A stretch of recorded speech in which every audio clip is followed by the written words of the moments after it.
Hello everybody and welcome. This is Legit Nutrition Hawaii. I am Lily and I value complete transparency in most cases. And I want to be really clear because when I first started making videos, I was really centered on more of like a raw food kind of diet and really trying to like strive for at least raw till 4 philosophy, maybe even more so purely raw foods. And because of my experiences on a raw food diet and a vegan diet, and my experiences with weight loss and improving health and energy and vitality, I really encouraged people to consume a huge amount of calories. And that's the amount of calories that I was consuming regularly. 3,000 to 3,500 calories every day. However, as time has gone by and as I've kind of transitioned into like more of a cooked starch-based kind of diet, I have noticed that I eat less than I used to, and I want to be really clear about that because there are a lot of recommendations for 3,000 to 3,500 calories a day, and then there are a lot of recommendations for people to eat 1,500 calories a day, and it's difficult to figure out how much you should be eating when you're eating whole plant foods. So I've noticed over the past year, as I've been eating more of like a varied whole food based diet, raw or otherwise, that I usually eat around, at least 2,000 to 2,200 calories a day, up to probably like the higher 2,000s, depending on, my activity levels and whether or not I'm lifting weights, because if I'm lifting weights, I'm like a freaking bottomless pit and I literally cannot eat enough.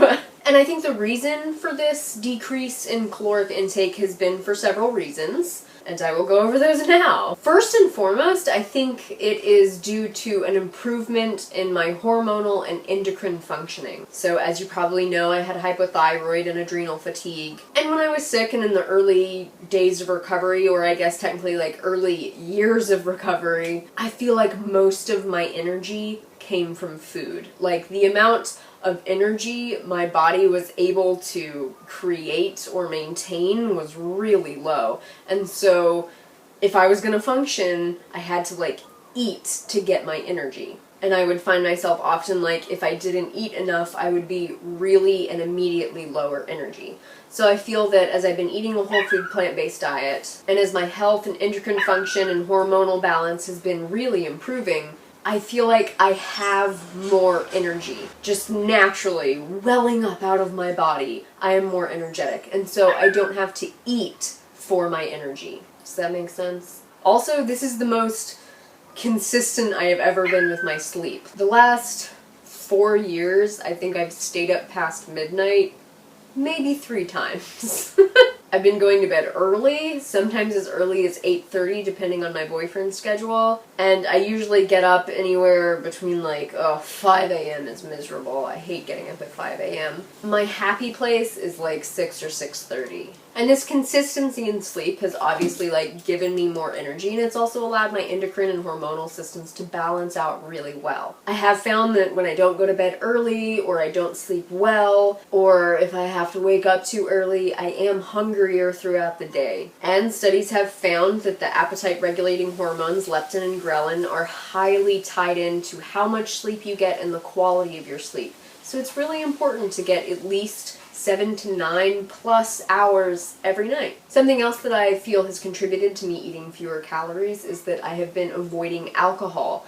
And this is, again, probably the most consistent I've ever been about avoiding alcohol. I think I've had like 1 sip of champagne in the last 4 years. And again, I think the cessation of alcohol consumption has been really good because it has helped balance out my hormones. Alcohol has a huge impact on your hormones. It's also really taxing on your adrenal glands. And as I had adrenal fatigue, and fatigue being the key word, it's really, really important to get away from the alcohol and to get away from those inputs that stress your adrenal glands and get to a point where you're able to create your own energy really easily and naturally. Something that I feel like has been really important is that over the last several years I've been a lot more emotionally stable than I ever have been in the history of my existence. I have been fortunate enough to have access to a therapist for the last couple of years, and I have been having really consistent weekly visits for most of that time. And working with her and getting myself to a point where I'm able to feel emotions and process them and not get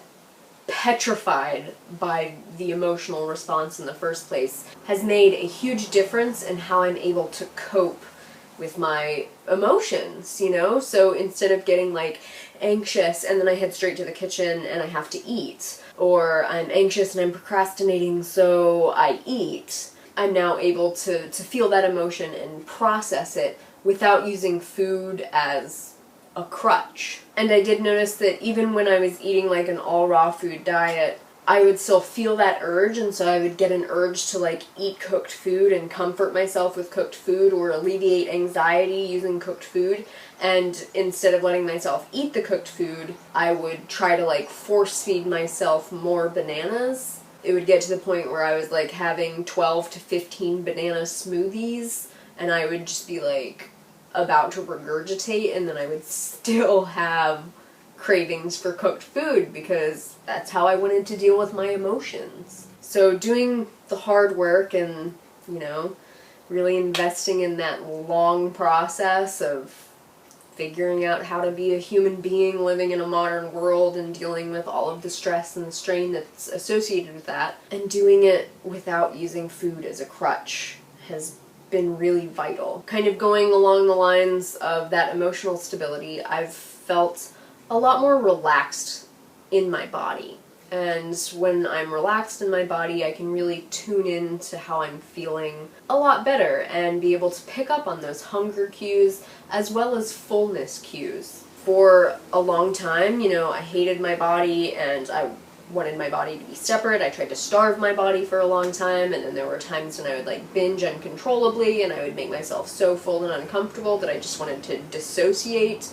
There were times when those binges caused like a ton of weight gain and I just felt totally disgusted with my body. But taking the time to work through that and reach a point where I'm able to love my body how it is, and like I can look at this recording now and instead of obsessing about how I feel like my arms are fat and you can see that like I have a little bit of love handle chub, I can just look at my body and say, well, hell, that's who I am right there, and that's totally fine. And I don't have to do anything to myself to like purposefully change that. And I feel like getting to that point where I'm comfortable, getting to that point where I can feel my feelings, feel the anxiety, feel the fear, feel the shame that we all feel, and not be petrified by those feelings, the more in tune I get to my other feelings. Like, hey, I'm actually hungry, so I'm actually going to eat. And then when I'm eating, I can feel, I think I am like this close to being full, and I am happy to stop right here.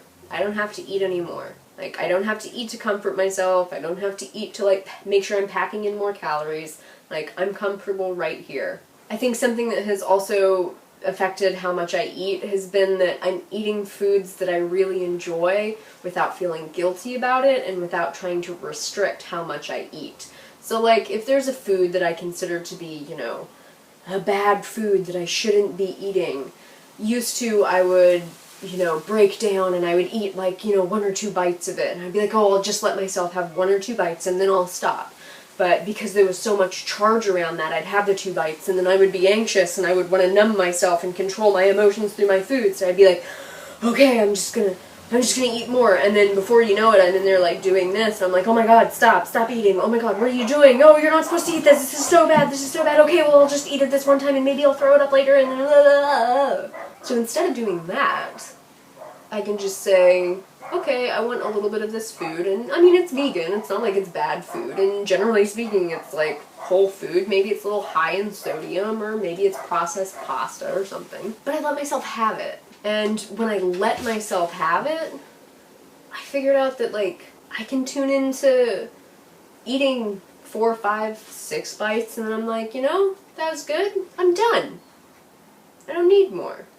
Because there's no emotional charge around it. And then even if I do feel the emotional charge, I'm like emotionally stable enough where I can notice, hey, there's an emotional charge right here. I wonder what that's about.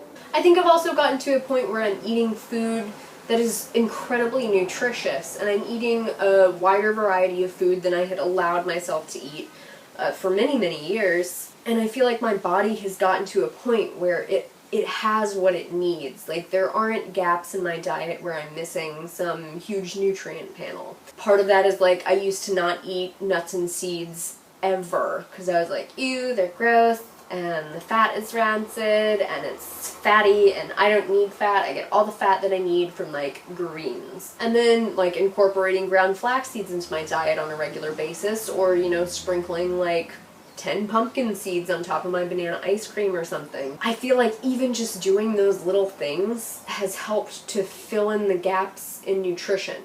And if I had those gaps, like if I'm low in zinc, I'm not eating enough zinc, your body makes you crave foods so that you consume more to try to fill that gap. But now that I feel like I've gotten to a point where I don't see any gaps. Like, I think I'm good. I feel like there's no weird cravings coming from my body. Like, I remember, you know, I was eating my regular diet, and I was eating no foods fortified with calcium, and not that many greens, looking back on it.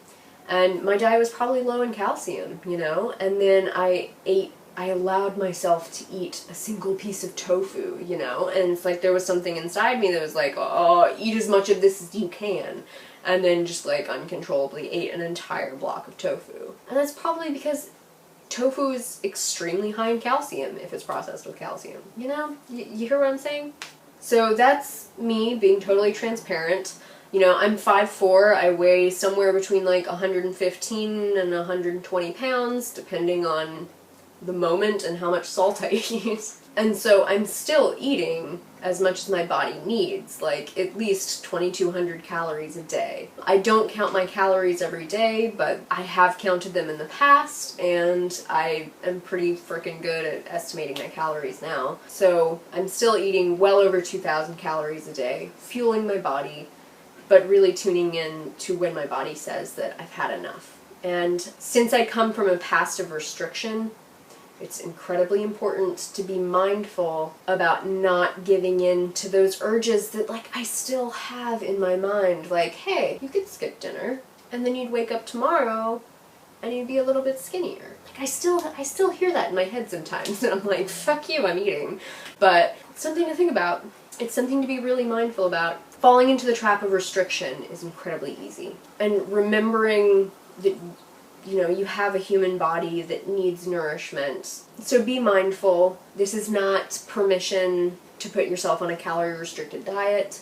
This is not permission to force yourself to eat less. If you're coming from a past of restriction and you feel like you are eating so much frickin' food and you cannot stop, that's normal. I went through that. I went through the process of, like, hoovering in 3,500 calories of food every day, and I could not eat less, okay? Because I was recovering. My body was recovering, my body wanted it, my body needed it, it was part of the healing process. If that's where you are in your process, do not purposefully restrict. Your body will get to a point where it naturally asks for less.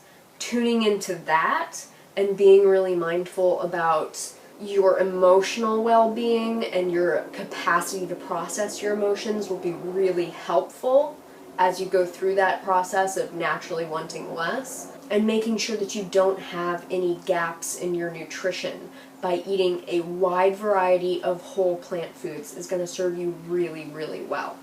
Okay, that's it for today.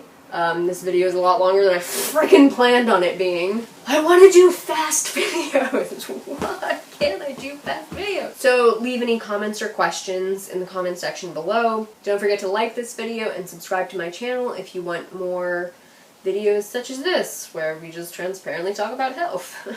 And please do share if you think someone might enjoy it. So until next time, make better choices for yourself.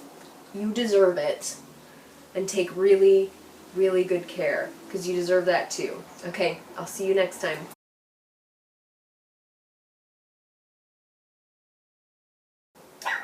I'm going to shake that little dog. Why are you making so much noise? Come here.